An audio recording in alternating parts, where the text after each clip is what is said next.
Омега-3 поглицин он чизест, ки ба шумо лозим аст, ки кӯдаки худро 365 рӯз дар як сол орому мутамарказ ва солим нигоҳ медорад. ва муҳимтар аз ҳама ин капсулаҳои хоидашаванданд, ки оби ошомиданиро талаб намекунанд ва таъми хуб доранд.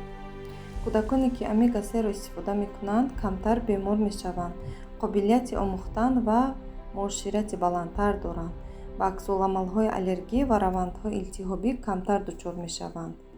омега-3 ба ҳолати пӯст, мӯй ва нохунҳо таъсири мусбӣ мерасонад. барои кӯдакони аз 3 сола барои беҳтар кардани мағзи сар, беҳтар кардани хотира ва тамаркуз кӯмак мекунад. истифодабариаш кӯдакони аз 3 сола боло ва калонсолон ҳар рӯз 3-6 капсулаи хоидан ҳангоми хӯрокхӯрӣ истеъмол мекунанд.